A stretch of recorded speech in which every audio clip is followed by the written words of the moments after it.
This is offline, connected overnight. Tonight's reading, Marcus Aurelius's Meditations, Book 2, 75 minutes. Put this on while you sleep, while you drive, or while you wind down. Let your attention come and go. The inscription at the head of the second book of Marcus Aurelius's private journal reads, in the original Greek, Api Grania pros quadois, among the quadi on the river Gran. The Gran is the Ron River of modern Slovakia, a tributary of the Danube flowing south through what was, in the 2nd century CE, territory claimed intermittently by Rome and contested continuously by the Germanic Confederation known as the Quadi. That inscription was not a title chosen by Marcus. It is a locational note, almost certainly added by whoever assembled the manuscript after his death in 180 Common Era, indicating the geographic origin of these 17 entries. Marcus Aurelius had been emperor since 161 Common Era, the year he and his adoptive co-emperor Lucius Verus accepted joint rulership following the death of Antoninus Pius, who had ruled since 138 Common Era.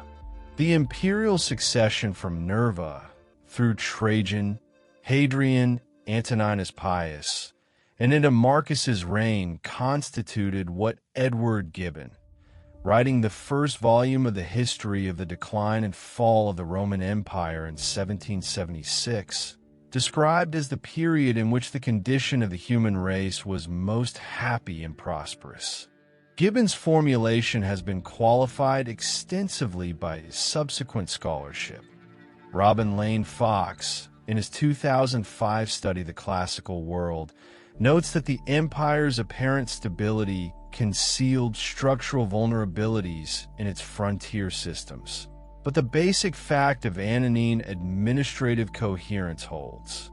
Between 96 Common Era and 166 Common Era, the borders of the empire in the north held along the Rhine and Danube without significant Germanic penetration into Roman territory. That ended in 166 Common Era. The Marcomanni, a Germanic people occupying territory north and east of the Danube in modern Bohemia and Moravia, crossed the river with allied tribes including the Quadi, the Iazyges, and elements of the Vandali. The event is documented in detail by Cassius Dio, a Roman senator and historian writing in the early 3rd century CE, whose Roman history covers Roman affairs through the reign of Alexander Severus, who died in 235 Common Era. Dio's account of Marcus's wars, preserved in books LXXI and LXXI of the history, exists only in fragments and epitomes, primarily the 12th century Byzantine abbreviation by John Xiphilinus, but provides the most systematic ancient narrative of the Marcomannic conflict. The historian Anthony Burleigh, in his 1987 revised edition of Marcus Aurelius, a biography, integrates Cassius Dio's account with inscriptional evidence to reconstruct the military chronology in detail. The 166 Common Era incursion penetrated as far south as Aquileia, the major Roman city at the head of the Adriatic. Cassius Dio records that this was the first time an enemy had reached that far into Italy since the Cimbric War of 113 to 101 before Common Era. The psychological impact on the Roman governing class was significant. Marcus and Lucius Verus moved north in 168 Common Era. Lucius Verus died of illness. Cassius Dio attributes it to apoplexy at Altinum in January 169 Common Era, leaving Marcus as sole emperor with full command of an unresolved war on the Danube. Marcus established his principal headquarters at Carnuntum, a legionary fortress on the south bank of the Danube in modern Lower Austria, near the present town of Carnuntum, approximately 40 kilometers east of Vienna. Carnuntum served as the base for Legio XIV Gemina and was one of the strategically most significant Roman military installations on the European frontier. Marcus used it repeatedly as a command center in the periods 168 to 175 Common Era, and again in 177 to 180 Common Era, the two phases of the Marcomannic conflict that together constitute what modern historians, following the usage established by Burleigh, designate the Marcomannic Wars. Beyond military operations, the campaigns were shaped by the Antonine Plague of 165 to 180 Common Era, a hemorrhagic disease brought to the empire by troops returning from the Parthian campaign in the eastern theater. Galen, who served as court physician to Marcus from approximately 169 Common Era, described its characteristic symptoms in several treatises, including on the differences of fevers and on the affected parts. The historian William McNeill, in Plagues and Peoples published in 1976, estimated mortality across the empire at 5 million or more, with military units on the Danube frontier among the hardest affected. It is in this specific context, a Roman emperor past the age of 45, commanding winter campaigns on the northern frontier, far from Rome and the philosophical communities of Athens and Alexandria, watching soldiers die of plague at rates that rivaled combat casualties, that the 17 entries of Book 2 were written. The philosopher Pierre Hadot, in his 1992 study La Citadelle, translated into English by Michael Chase in 1998 under the title The Inner Citadel, The Meditations of Marcus Aurelius, argues that these texts were never intended for publication. Hadot's analysis, which became the dominant scholarly framework for reading the Meditations in the late 20th century, identifies the entries as spiritual exercises in the technical sense established by the ancient Stoic school, systematic practices of philosophical self-maintenance designed to be performed daily, addressed to the self, not to any reader. The entries are prescriptions Marcus wrote to himself, to be reread as needed, to maintain the condition of the hegemonicon, the ruling faculty of the rational mind, in alignment with the logos, the divine rational principle pervading the Stoic cosmos. The original Greek manuscript from which all modern editions ultimately derive does not survive. The textual tradition rests on two branches of manuscript evidence. The Codex Vaticanus Graecus 1950, housed in the Vatican Apostolic Library, is one primary witness, dated paleographically to the 11th or 12th century CE. The second branch descends through a manuscript used by Wilhelm Xylander, born Wilhelm Holzmann in Augsburg in 1532, appointed professor of Greek at the University of Heidelberg in 1558, who published the Editio Princeps, the first printed edition, in Zurich in 1559. Xylander's working manuscript has since been lost. His 1559 Zurich printing therefore constitutes the textual foundation. Every word in modern printed editions derives from Xylander's transcription or from comparison with surviving manuscript copies. Between Marcus's death on March 17th, 180 Common Era, the date given by the Historia Augusta, the late antique collection of imperial biographies now generally considered by scholars, including Anthony Burleigh, to be the work of one or possibly two authors writing in the late 3rd or early 4th century CE, and Xylander's 1559 printing. The text survived through channels not fully documented in the historical record. The 4th century orator Themistius, who served at the court of Constantius II and Theodosius I in Constantinople, references Marcus's philosophical writings in orations datable to around 364 Common Era. Arethusa of Caesarea, the Byzantine archbishop and classical scholar who flourished around 860 to 932 Common Era, appears to have had access to a manuscript of the Meditations, though the evidence is inferential. The specific route by which a private journal, written on the Danube frontier in the 170 CE, survived the collapse of the Western Roman administration in 476 Common Era. The centuries of Byzantine administrative reorganization and the repeated disruptions of Justinianic plague and Islamic expansion in the Eastern Mediterranean is not established in the documentary record. What is established is this. In 1559, a professor of Greek in Heidelberg printed a text that had been composed on the northern frontier of the Roman Empire approximately 1,389 years earlier. And from that moment, the 17 entries of Book 2 entered the permanent record of Western philosophical literature. The first entry of Book 2 is a morning preparation.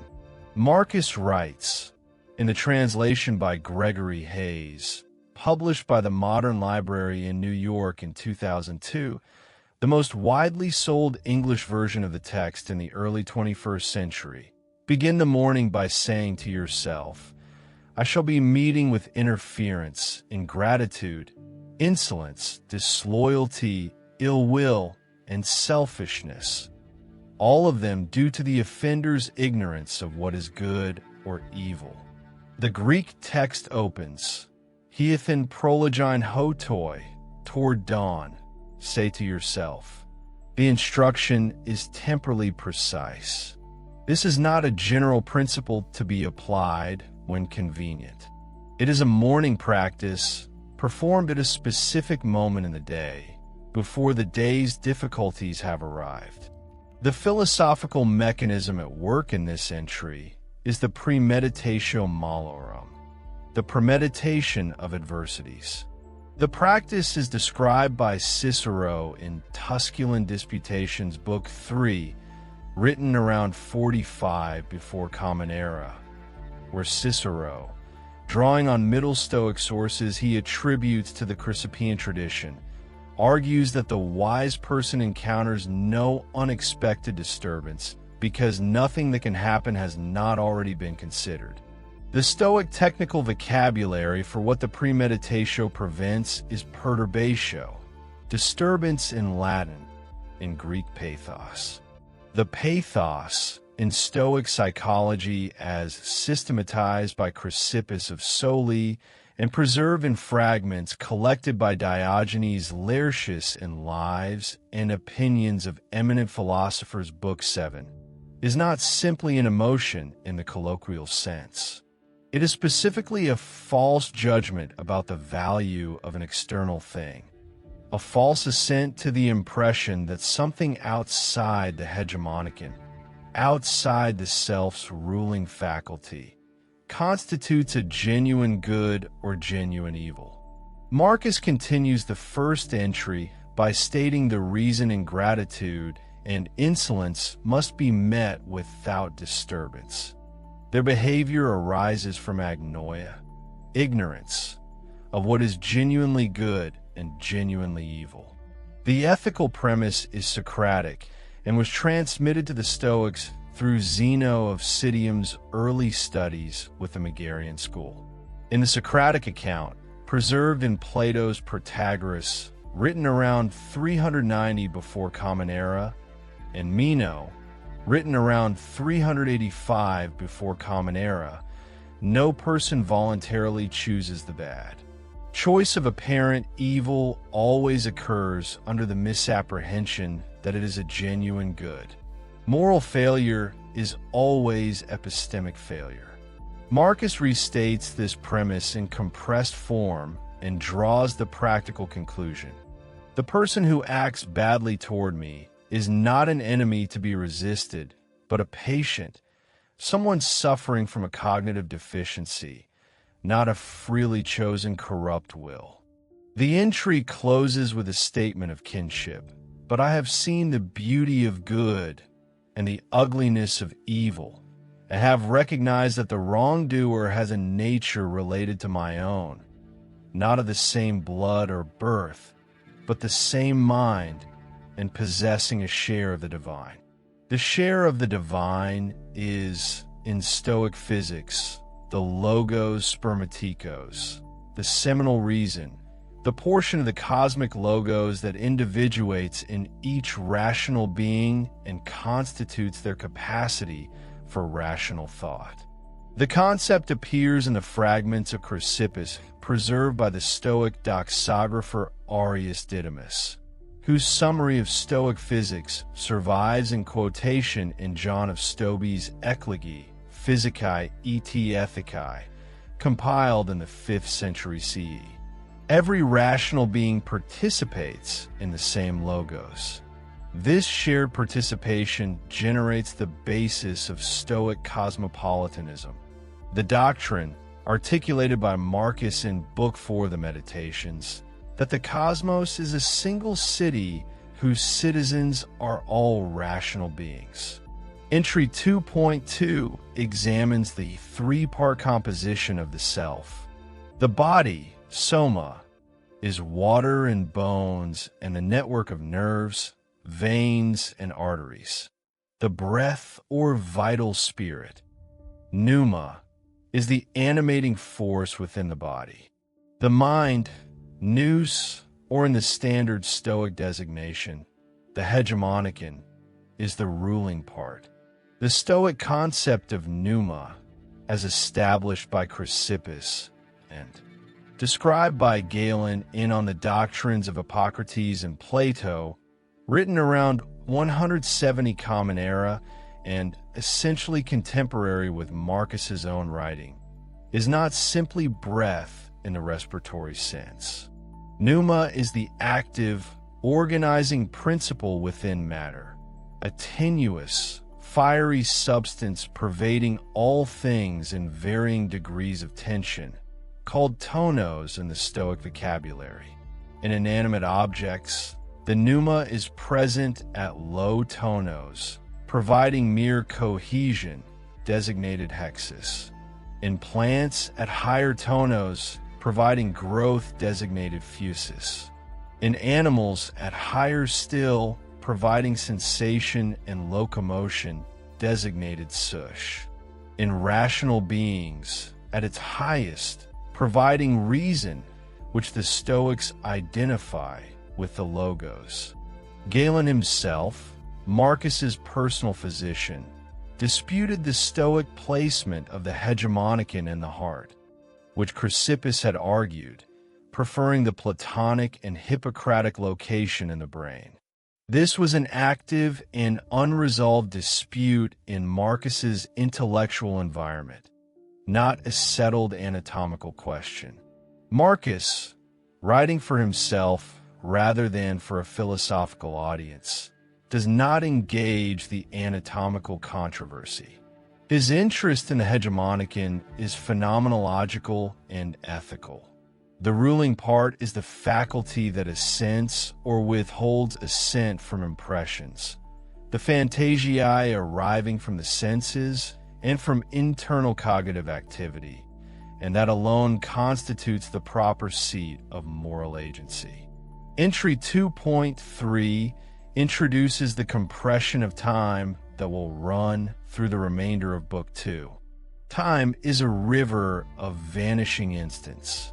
The image draws directly on Heraclitus of Ephesus, who worked around 500 before Common Era. Heraclitean Fragment B12, preserved by the compiler Aurelius Didymus in the 1st century BCE and quoted by Eusebius of Caesarea in Preparatio Evangelica around 313 Common Era, states, Potamoisy toys, autois and benison. On those who step into the same rivers, different and different waters flow. Marcus appropriates the image, but without the Heraclitean paradox of identity through change. His river of time is purely directional, moment after moment being carried away, each one gone before the next arrives, the whole of history a current that has already passed before we look at it. Entry 2.4 is the shortest entry in Book 2 and possibly across the entire Meditations. Do not waste time arguing about what a good man should be. B1. The Greek is 16 words. In the original, Mekati peri tu ti estin agathos anthropos dialogesthai, all enai tun. No longer argue what sort of man a good man is, but be one. The compression is philosophically intentional. The Stoic tradition from Chrysippus onward had elaborated an enormous body of logical and ethical argument. Diogenes Laertius estimates Chrysippus's output at over 705 scrolls. Marcus, the philosophically educated emperor, explicitly dismisses further argument in favor of direct practice. This is consistent with the specifically Epictetan current in Marcus's Stoicism. Epictetus, in Discourses Book I, Chapter 4, titled On Progress, states that the mark of someone making genuine philosophical progress is that they no longer debate philosophical positions but embody them. The person who lectures on virtue while failing to act virtuously has mistaken the map for the territory. Entries 2.5 through 2.7 develop the practical implications of the morning preparation. Entry 2.5 states that nothing wasted is recoverable. The moment of time lost to anger, to distraction, to the pursuit of things not in one's power is simply gone.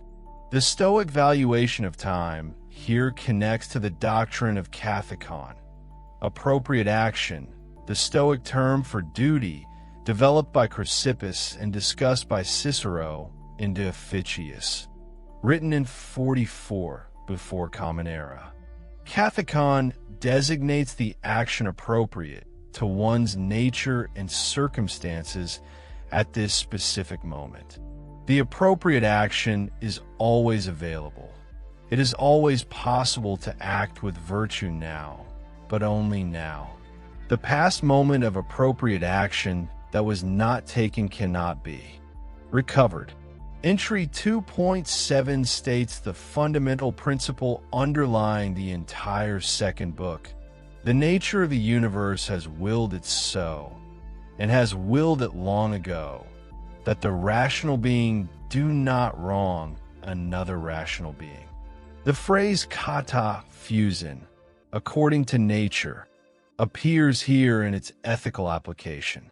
For the Stoics from Zeno, through Chrysippus, through Epictetus, through Marcus, living according to nature means living in accordance with a rational nature that is specifically human.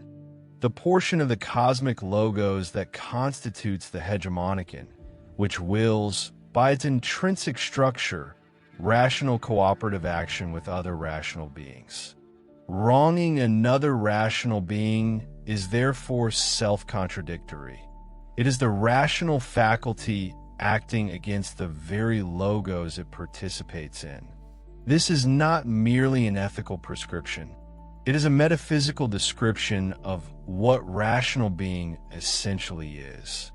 From entry 2.8 onward, Book 2's concern shifts to the explicit confrontation with time and death that constitutes the memento mori tradition in its Stoic philosophical expression. Memento mori, Latin for remember you must die, designates a practice and a visual culture in ancient Rome documented well before the philosophical schools appropriated it.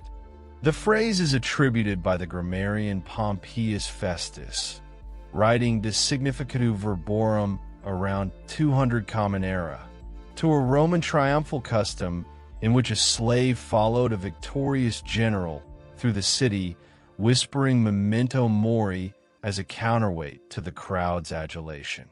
The phrase was not coined by Stoics.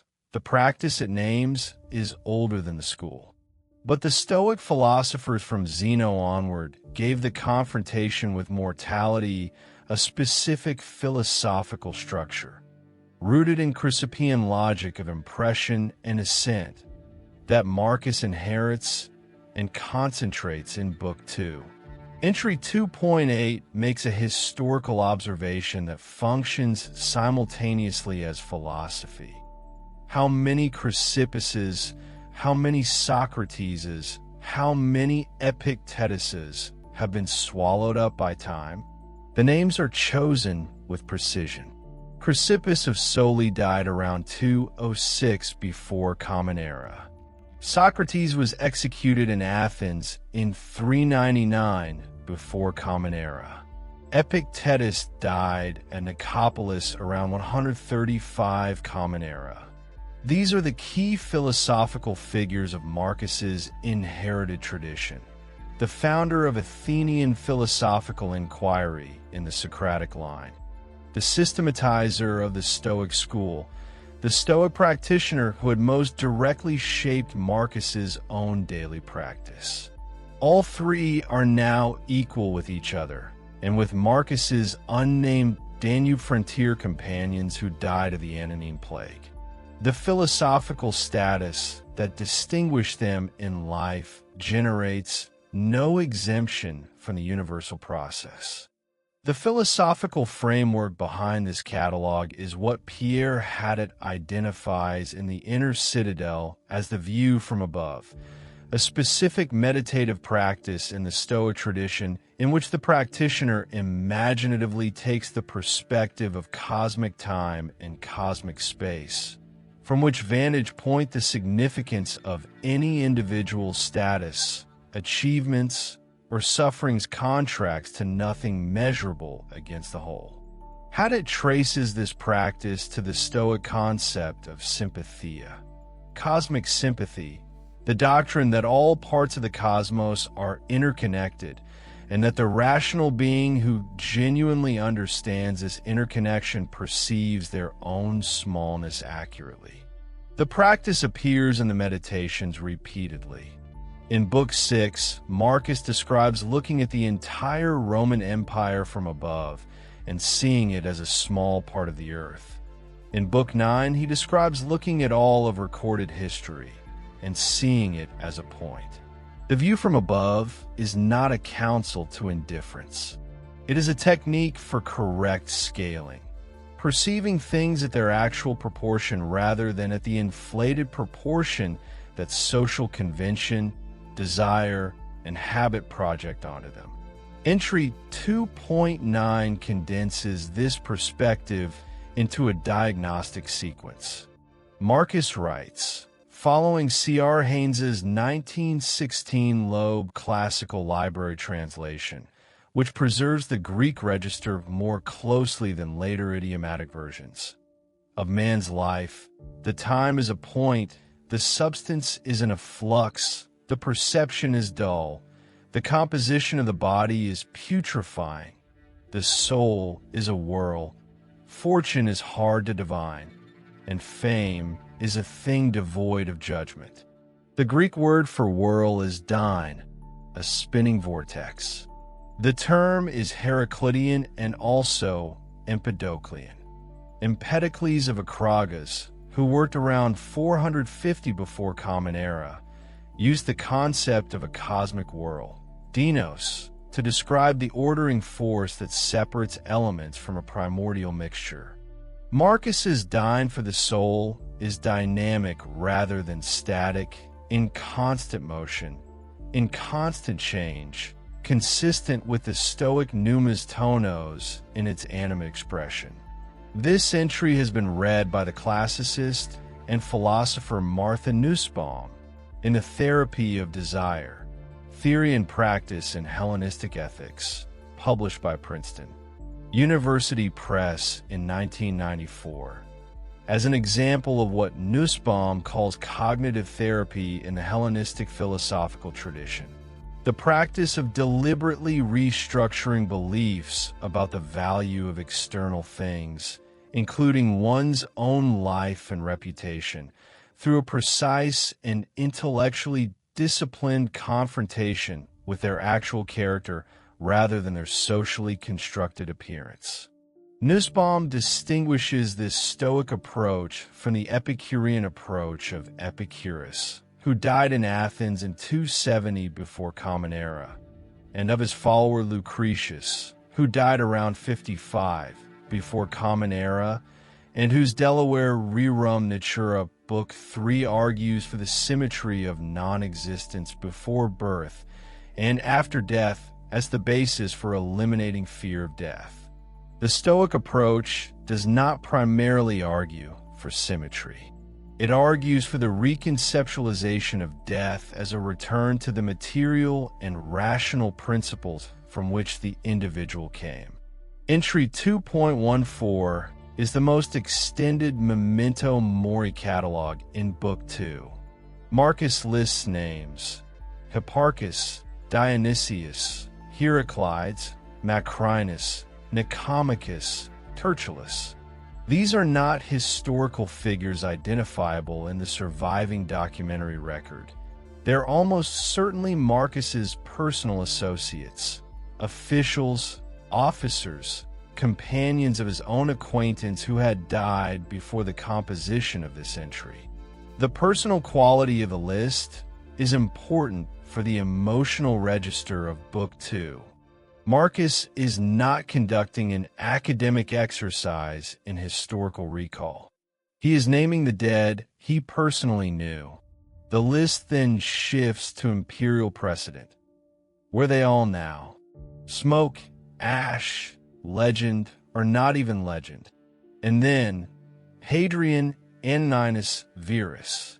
Hadrian ruled Rome from 117 to 138 Common Era.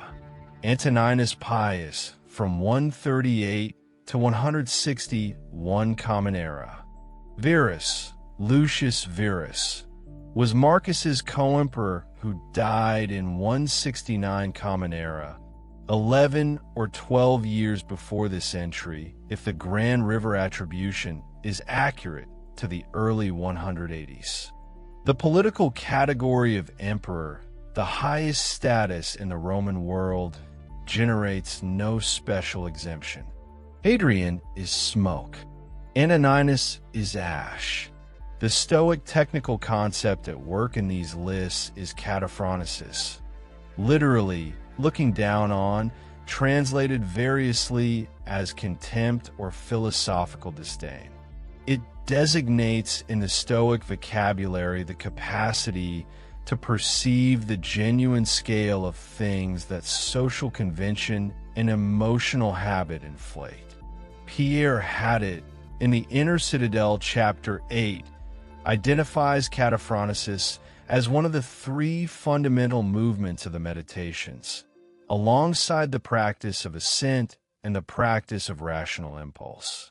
The practitioner of kataphronesis does not despise other people. They perceive the world's goods, fame, status, wealth, pleasure, even life itself, at their actual size rather than at the distorted size that appetitive fantasia assigns them. Applied to death, kataphronesis produces not courage in the willful sense, the suppression of fear through sheer resolution, but accuracy of perception. Death is not a genuine evil because no external event is a genuine evil, and death is the most comprehensive external event. Entry 2.11 contains the formulation that has generated the most sustained commentary in the modern philosophical reception of the Meditations. In the translation by the classicist Robin Hard, published in the Oxford World's Classic series in 2011. Even if thou wert to live 3,000 years or 30,000, remember that no one loses any other life than that he now lives, and no other death than that which he now dies. The logical structure is precise. The longest possible human life and the shortest possible human life are equal in one specific respect. They each consist of nothing but the present moment from the inside. The person who lives 30,000 years does not accumulate 30,000 years of possessible experience in any sense that makes their loss at death greater than the loss of the person who lives 30 years. Both lose only the moment they are currently living, and that moment is, by its nature, already vanishing at the instant it is named. The philosopher A. Long, whose 1974 study Hellenistic philosophy, Stoics, Epicureans, Skeptics, published by Duckworth in London, established a framework for understanding the Hellenistic philosophical schools that remained standard in Anglophone scholarship through the end of the 20th century. Identifies this compression of temporal experience as characteristically Stoic in its identification of moral reality with the present rational act. Long's formulation, the sovereignty of the present rational act, captures what Marcus is arguing. The only life available for living or losing is this one, now. The consequence is not fatalism, but urgency. Every present moment is the only moment in which the choices available at that moment can be made. Entry 2.10 connects the temporal argument to the question of fame. Marcus writes, "Think about the men of your own time, among whom you live. How many of them shall be remembered 100 years hence?" The argument is that fame, which the Roman aristocratic tradition elevated to the highest external good, the fama that Virgil's Aeneid, completed posthumously in 19 before Common Era, treats as the motive of heroic action, is itself subject to temporal attrition indistinguishable from death. The man forgotten is as effectively absent as the man dead. Marcus does not argue this as consolation for obscurity. He argues it as clarification of what fame actually is, a contingent social fact, dependent on the existence and opinions of other people, neither good nor evil in the Stoic technical sense, and certainly not something in one's own power. Not F. Heman. Epictetus, in the Enchiridion chapter 1, which Marcus had read in Arian of Nicomedes' transcription, opens with the binary that structures all Stoic ethics. Of things, some are in our power and some are not. In our power are opinion, intention, desire, aversion. Not in our power are body, reputation, and office. The list of things not in Marcus's power, the outcome of the Marcomannic Wars, the behavior of the Quadi, the survival of companions from the Antonine Plague, the judgment of posterity, is the context in which the 11 entries that constitute the first portion of Book 2 develop their argument. The argument is not that these things do not matter in any sense. It is that they matter at their actual scale, not at the inflated scale that desire and social convention assign them, and that no appropriate action toward them is available except in the present moment. The final 6 entries of Book 2 constitute a movement towards synthesis. Entries 2.12 through 2.17 develop the relationship between the 3 elements, body, pneuma, and hegemonicon, and their corresponding relations to material process, divine reason, and community with other rational beings. The movement is not sequential in the sense of a logical argument building step by step toward a new conclusion. It is recursive, as all of the meditations are. Marcus returns to the same philosophical points from different angles, each time with slightly different emphasis, in the practice of what Pierre Hadot calls the exercise of attention, prosoque, which requires not the attainment of new insight, but the maintenance of insights already possessed against the constant tendency of false impressions to reassert themselves. Entry 2.12 opens with a physicalist reduction of the body that uses medical vocabulary. Marcus writes, the translation here, following C.R. Haynes's 1916 Loeb Classical Library edition, that the composition of the whole body is subject to putrefaction. The Greek word is sepsis, the same root as the modern English clinical term sepsis, bacterial infection with systemic inflammatory response, classified in the International Classification of Diseases. Marcus uses sepsis in its Hippocratic sense, decomposition of biological material, the inevitable tendency of organized tissue to return to its constituent elements when a pneuma's organizing tonos is withdrawn. This is not metaphor. Marcus had Galen as court physician from approximately 169 Common Era, and Galen's medical writings demonstrate a precise clinical vocabulary for tissue decomposition, distinguishing between putrefaction of solid tissues and putrefaction of fluids. Marcus's use of sepsis is the usage of a philosophically trained layperson who had spent years in conversation with the most technically accomplished physician of his era.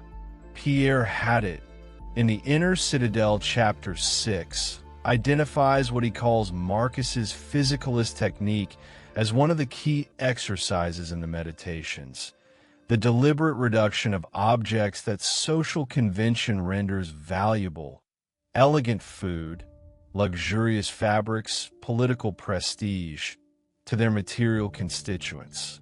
In Hayes's Modern Library translation, the examples from other books of the Meditations are explicit. Roast meat is a dead animal. Expensive purple robes are sheep wool dyed with shellfish blood.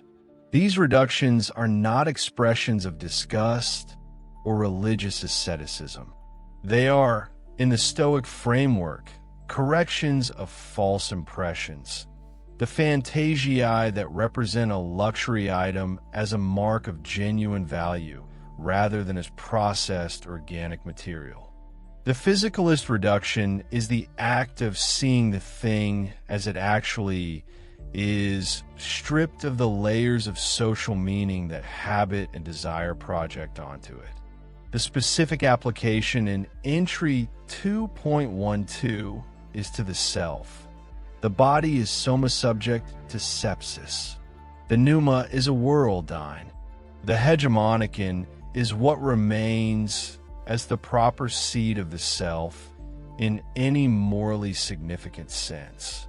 Every entry in Book 2 that exposes the transience of the body, the brevity of time, and the impermanence of fame is ultimately in service of the same argument. These things are not in one's power. They are not genuine goods in the Stoic technical sense, and the hegemonicon's proper function is not the pursuit of them, but the maintenance of its own rational integrity in their presence. Entry 2.13 pivots to the cosmological dimension. Marcus writes, in Haynes's translation, nothing is so productive of elevation of mind as to be able to examine methodically and truly every object which is presented to thee in life, and always to look at things so as to see at the same time what kind of universe this is, and what kind of use everything performs in it. The phrase what kind of universe this is, to hidden estin to holon, is the Stoic cosmological question that Chrysippus answered in his treatise on providence, preserved only in fragments in Plutarch of Aurelius on Stoic self-contradictions, written around 100 Common Era. The cosmos is a living rational organism, pervaded throughout by the logos, in which all events are expressions of divine rational order. Providence and cosmos are not separate entities in the Stoic account. Providence is what the cosmos does. The logos is what the cosmos is. For Marcus writing on the Grand, this cosmological claim has practical implications. Every event, every tribal incursion across the Danube, every death from the Antonine Plague, every defection, every letter from Rome requiring a response in the middle of a campaign is an expression of the logos. The appropriate response is not preference or aversion at the level the event appears to call for, but the maintenance of the hegemonicant's function of correct perception and rational action in relation to what the event actually, cosmologically, is. Friedrich Nietzsche, in The Gay Science, section 276, published in 1882, coined a Latin phrase amor fati, love of fate, for the disposition he identified as characteristically Stoic, the embrace of necessity not as resigned endurance, but as affirmation.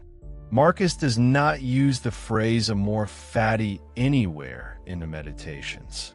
But the disposition Nietzsche was naming is precisely what entries 2.13 through 2.16 cultivate. Entry 2.16 is the entry that most directly states the doctrine of presentness running through the whole of Book 2. Robin Hard's 2011 Oxford World's Classics translation renders it.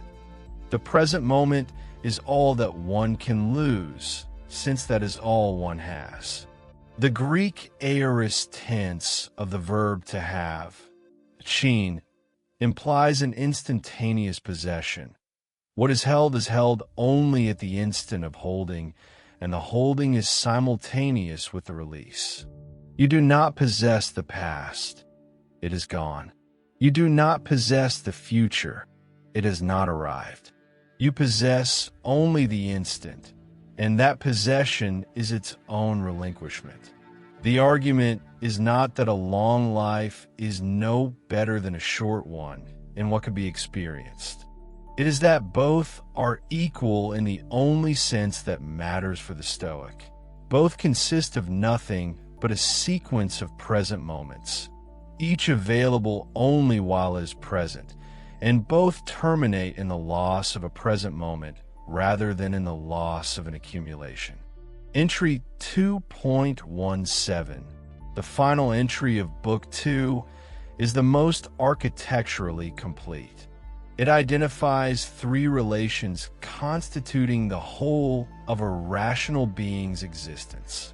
The first is the relation to the body and its material processes, the soma and the pneuma, and the laws of sepsis that govern them. The second is the relation to the cause, the aion, the logos, the divine rational principle that pervades and orders the cosmos. The third is the relation to the community of rational beings, the koinonia, the fellowship established by shared participation in the logos that constitutes the basis of all ethical obligation. These three relations correspond precisely to three domains of philosophical inquiry that Epictetus, in Discourses Book 3, Chapter 2, designates as the three topoi or topics: the topic of desire and aversion, the topic of impulse or motivation, and the topic of assent. The correspondence is not coincidental. Marcus had internalized the Epictetan framework and deploys it here in condensed form as a final summary of the entire second book's argument. The entry closes, in Haynes's translation, with, "For the rational being to act according to nature and to act according to reason are the same thing. Katapusin kai katalogon." Nature and reason are not competing claims in the Stoic account. The nature of a rational being, just as its reason. To act in accordance with rational nature is to act in accordance with the logos that constitutes that nature. There is no gap between what nature requires and what reason recommends, because nature is rational through and through.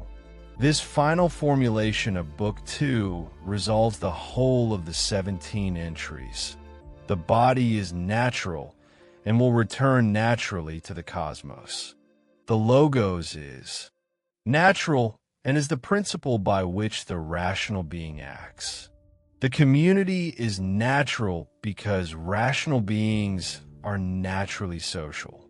The appropriate action in every present moment is the one that acknowledges all three of these relations accurately and acts from that acknowledgement. That is the philosophical architecture of the second book of the Meditations. 17 entries, written on the northern frontier of the Roman Empire, addressed by a 50-year-old emperor to himself, constituting a complete, if compressed, account of what it means to be a rational being in a rational cosmos during the finite interval of time that constitutes a human life. Marcus Aurelius did not invent the philosophical apparatus that structures Book 2. He inherited it from a lineage stretching back more than 5 centuries before his birth, through the specific historical sequence of the Stoic school at Athens and its successors. Understanding that lineage is necessary for reading the Meditations as philosophy rather than as personal inspiration literature, a distinction with significant consequences. Because the popular appropriation of Marcus in the early 21st century has systematically stripped the technical vocabulary from the text and replaced it with therapeutic language that the original school would not have recognized as its own. The founding event of Stoic philosophy is documented by Diogenes Laertius in Lives and Opinions of Eminent Philosophers, Book 7, compiled in the 3rd century CE. Zeno of Citium, born in Citium on the island of Cyprus around 334 before Common Era, of Phoenician descent, arrived in Athens around 313 before Common Era, following a shipwreck off the coast of the Piraeus. Diogenes Laertius reports that Zeno went to a bookseller in Athens and asked about philosophers, was given Xenophon's Memorabilia of Socrates, and asked where such men as Socrates could be found. The bookseller pointed to the Cynic philosopher Crates of Thebes, who happened to be passing. Zeno became Crates' student, then studied with the Megarian logician Stilpon, then with the academic philosophers Socrates and Polemon. He began teaching his own philosophy around 300 before Common Era, using the Stoa Poikile, the painted porch, a public colonnade on the north side of the Athenian Agora decorated with historical paintings, as his lecture space. The school takes its name from this location. The critical intellectual figure between Zeno and Marcus is Chrysippus of Soli, born in Soli in Cilicia, modern southern Turkey, around 279 before Common Era. Chrysippus became the 3rd head of the Stoic school, its 3rd scholarch, around 232 before Common Era, succeeding Cleanthes of Assos. Diogenes Laertius preserves the remark attributed to early Stoics. If there had been no Chrysippus, there would have been no Stoa. Chrysippus systematized Stoic logic, Stoic physics, and Stoic ethics into a unified system across an output that Diogenes Laertius estimates at over 705 scrolls. Virtually all of it is lost. What survives are fragments quoted by critics, primarily Plutarch of Corinthia in the polemical works on Stoic self-contradictions and on common conceptions, both written around 100 Common Era, and by the physician Galen and on the doctrines of Hippocrates and Plato. Chrysippus's most important contribution to the tradition Marcus inherits is the theory of the fantasia, the impression, and the syncatathesis, the assent.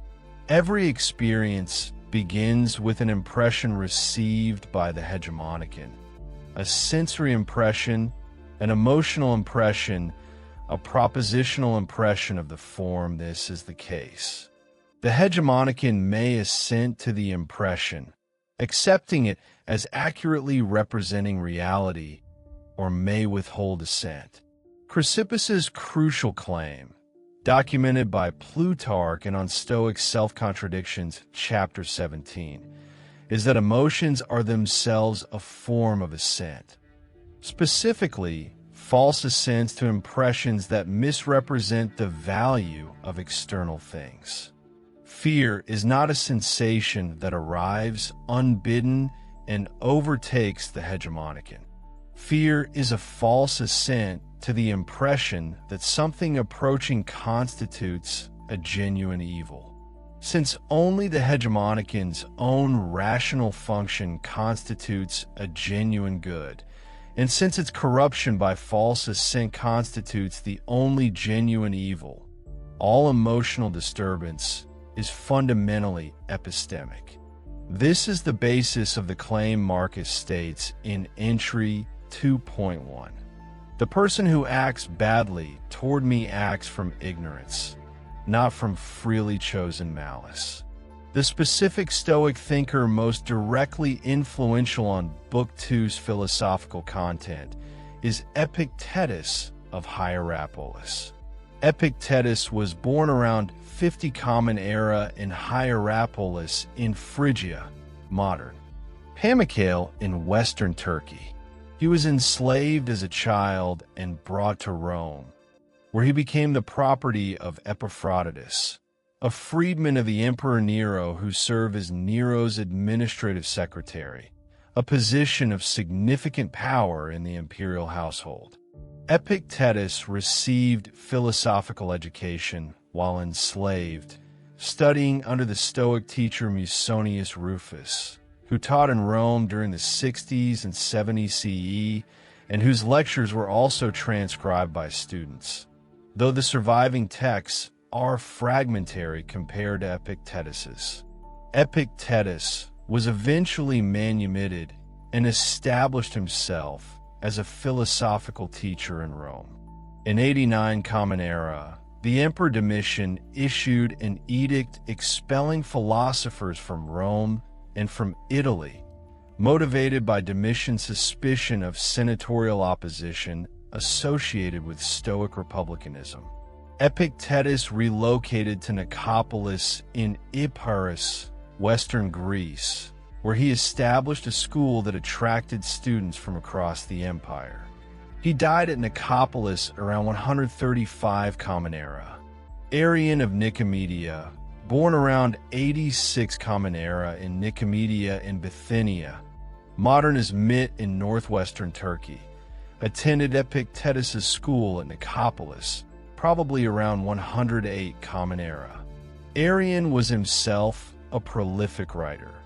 His Anabasis Alexandri, the 7-book account of Alexander the Great's campaigns from 334 to 323 before Common Era, is the most reliable surviving ancient source on Alexander, composed around 130 Common Era and drawing on the primary accounts of Ptolemy and Aristobulus, both of which are now lost. Arian also transcribed Epictetus's lectures in 8 books of discourses, of which 4 survive, and compiled a shorter summary, the Enchiridion or Manual, in approximately 53 chapters. These transcriptions are the entirety of what Epictetus committed to writing. Epictetus himself, like Socrates before him, wrote nothing. Quintus Junius Rusticus presented Marcus Aurelius with a copy of Arrian's discourses at some point during Marcus's early philosophical training, probably around 146 Common Era, when Marcus was 25. Marcus names Rusticus in Book I of the Meditations. The book structured as a series of acknowledgments to the people who had shaped him, crediting him specifically with putting before me the memoirs of Epictetus. Rusticus was a Stoic philosopher who also served in the highest civic offices, consul twice, in 133 Common Era and 162 Common Era, and prefect of the city of Rome under Marcus, a position responsible for law enforcement and judicial administration. He is documented also as the judge who presided over the trial and execution of Justin Martyr, the Christian philosopher, around 165 Common Era. Justin had addressed 2 apologies to Antoninus Pius and Marcus Aurelius, defending Christianity on philosophical grounds. Rusticus found him guilty of impiety and ordered his beheading. The Acts of Justin Martyr, a court document compiled in the 3rd century CE based on trial records, preserves the exchange between Justin and Rusticus verbatim. The social and biographical distance between Epictetus and Marcus was total in Roman terms. A Phrygian former slave who died before Marcus reached serious philosophical study, and the reigning emperor of Rome who never met him. The philosophical connection was direct and permanent. Marcus credited Epictetus's discourses with shaping his philosophical formation more than any other text he names in the Meditations. The third major source for Book II's philosophical content is Heraclitus of Ephesus, who worked around 500 before Common Era in Ephesus on the Ionian coast, modern Efes in western Turkey. His work, probably a single prose composition known in antiquity as On Nature, though the title may be a later attribution, does not survive intact. What remains are approximately 125 fragments preserved in the writings of later authors who quoted him. The most comprehensive modern scholarly treatment is Charles H. Kahn's The Art and Thought of Heraclitus, published by Cambridge University Press in 1979, which remains the standard reference for Heraclitean scholarship in the Anglophone tradition. Heraclitus argued that the cosmos is constituted by the logos, a word that in Greek designates simultaneously reason, word, and proportion, and that most human beings fail to perceive the logos even though they live in accordance with it. Fragment B1, preserved in Sextus Empiricus and in Hippolytus of Rome, states, although this logos holds always, humans fail to comprehend it, both before hearing it and once they have first heard it. Fragment B30 describes the cosmos as a living fire, always kindling and always being extinguished in equal measures. The Stoic school from Cleanthes onward explicitly claimed Heraclitean descent, the Stoic concept of the logos pervading the cosmos, the concept of the cosmic fire as the highest expression of pneuma, and the concept of ekpyrosis, the periodic cosmic conflagration in which the cosmos is consumed and reborn, are all Heraclitean in their imagery and Chrysopan in their systematic development. Cleanthes, the second scholarch of the Stoic school who died around 230 before Common Era, composed the hymn to Zeus, preserved complete in John of Stoby's Eclogy, which identifies Zeus with the logos in explicitly Heraclitean language. Marcus alludes to Heraclitus repeatedly across the Meditations and quotes him directly in Book 4. Heraclitus says that all things change and nothing stands fast. The flux doctrine is the cosmological foundation of Book 2's Meditations on impermanence. The body decays, time flows past, fame dissolves, emperors become smoke and ash, and the Stoic response to flux is not resistance, but accurate perception of what flux is, not disorder, but the logos expressing itself through continuous change.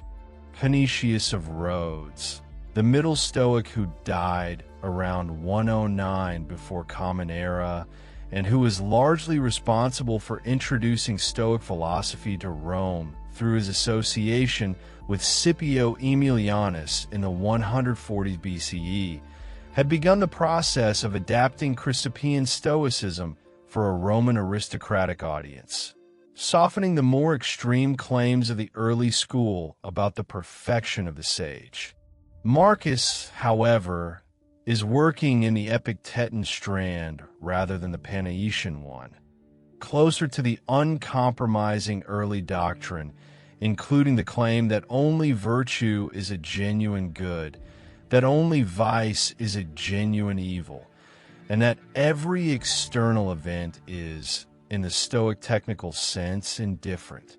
That uncompromising position is what makes Book 2 philosophically demanding rather than consolatory. It does not promise that the Grand River campaigns will end well. It promises only that the hegemonicon, correctly maintained, will remain intact regardless of how they end.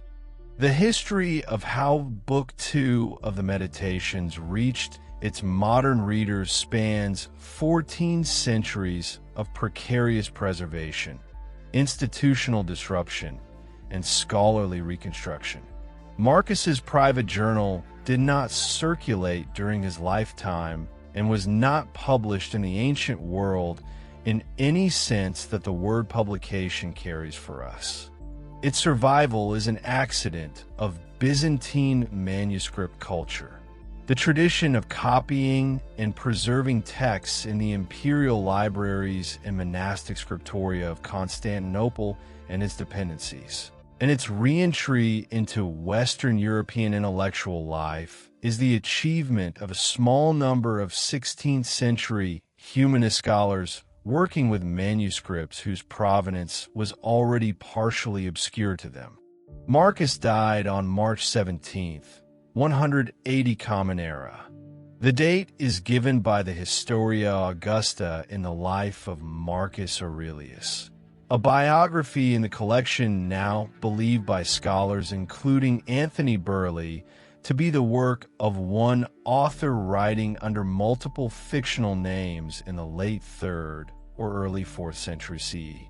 The location of the death is disputed.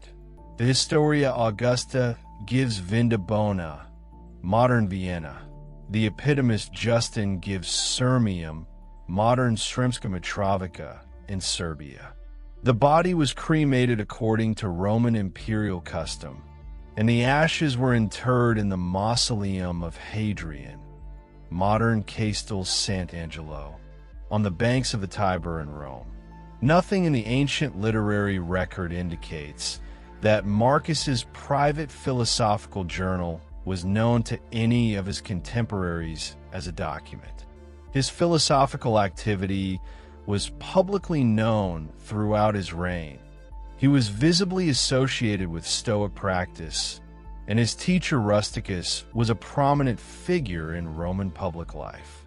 But the journal itself appears to have passed directly into obscurity.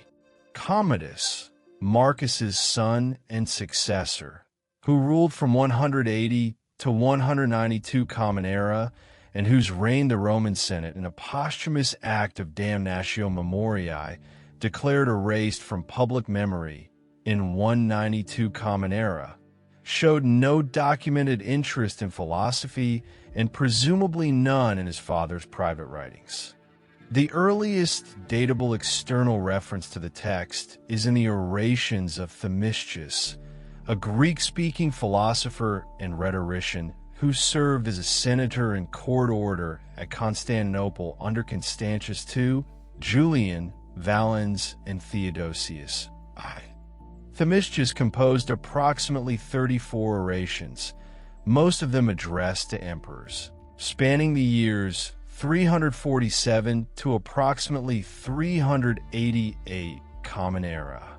In an oration addressed to Constantius II, probably from around 364 Common Era, Themistocles praises Marcus Aurelius for combining philosophical practice with imperial rule and references written philosophical texts. Whether Themistocles had access to a text substantially identical to what we know as the Meditations, or was working from general reputation and perhaps a partial or summary text, cannot be determined from his brief allusion. The Byzantine encyclopedia, known as the Suda, compiled around 1000 Common Era, contains an entry from Marcus Aurelius listing him among Stoic philosophers and noting written works. The Suda entry, like the Themistocles reference, does not prove that a complete text was in circulation at the time of composition. The clearest evidence of Byzantine textual custody comes from Aurelius of Caesarea, Archbishop of Caesarea Mazaca in Cappadocia, modern Caesarea in Turkey, who flourished around 860 to 932 Common Era. Aurelius was an active collector and annotator of ancient manuscripts. He is credited with commissioning copies of Plato's dialogues that survive as the Codex Clarkianus, purchased by the Bodleian Library in Oxford in 1809, and evidence in Byzantine documentary sources suggests he owned or had access to the Meditations manuscript. The manuscript genealogical analysis that the German classical philologist Joachim Dalphin undertook for his 1979 critical edition of the Meditations, published in the Teubner series, supports a Byzantine transmission route through Aurelius's circle, though the evidence remains inferential. Rather than documentary, the Codex Vaticanus Graecus 1950, housed in the Vatican Apostolic Library, is the primary surviving Greek manuscript witness. Its date and provenance are assessed by paleographers as 11th or 12th century CE. It came to the Vatican collections during or after the Italian Renaissance, when the Vatican Library, established formally under Pope Nicholas V in 1448, was actively acquiring Greek manuscript from the Byzantine world.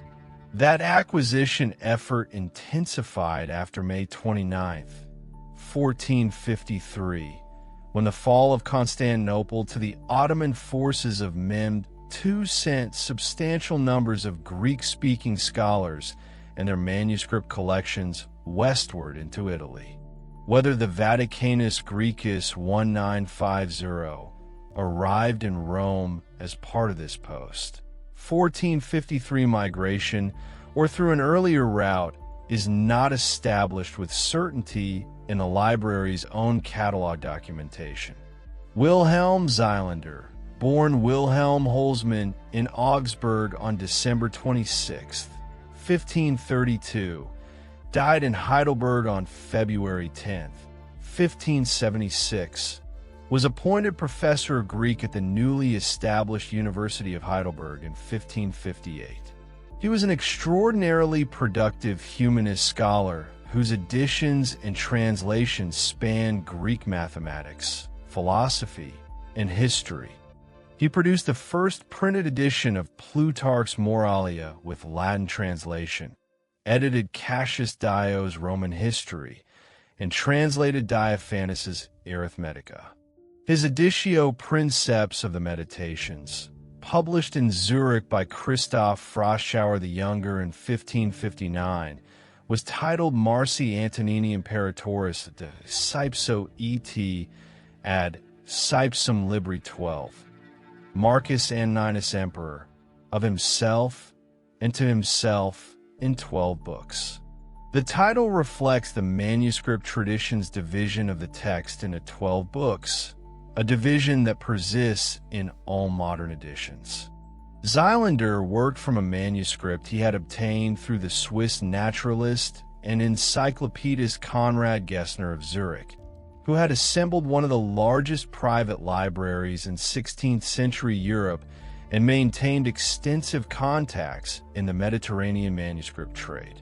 Xylander's working manuscript has since been lost and cannot be located in any modern library collection. His 1559 printing, therefore, stands as the textual foundation, the oldest surviving complete source from which the text can be reconstructed in conjunction with the Vatican manuscript and a small number of partial witnesses. The English translation history begins with Marek Casaubon, son of the Swiss classical scholar Isaac Casaubon, who died in 1614 and whose edition of Marcus's Meditations Casaubon had himself begun.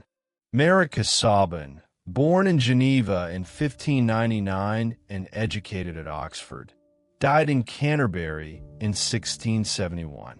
He published the first English translation of the Meditations in London in 1634 under the title The Meditations of the Emperor Marcus Aurelius Antoninus, whereunto is added his life. Casaubon worked from the Xylander edition and from a manuscript available to him in England, possibly the Codex Vaticanus Graecus 100, now held in the Leiden University Library. His translation established the English vocabulary for the Meditations that persisted for over 2 centuries.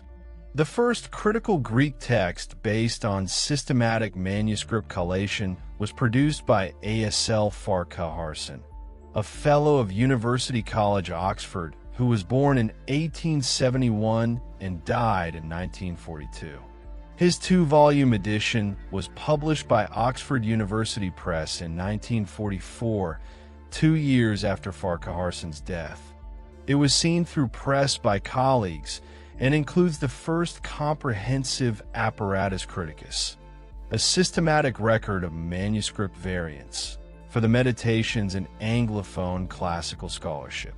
C.R. Haynes, born in 1858 and died in 1935, produced the Loeb Classical Library edition in 1916, the facing page Greek text and English translation published jointly by Harvard University Press and William Heinemann that became the standard scholarly reference edition for most of the 20th century.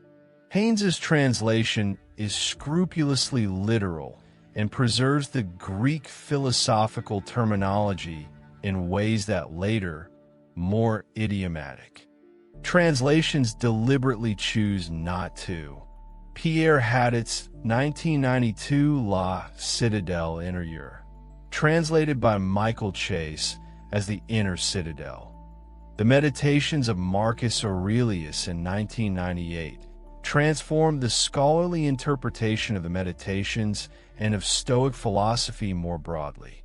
Hadot, born in 1922 and died in 2010, held the chair of the history of Hellenistic and Roman thought at the Collège de France from 1982 to 1991.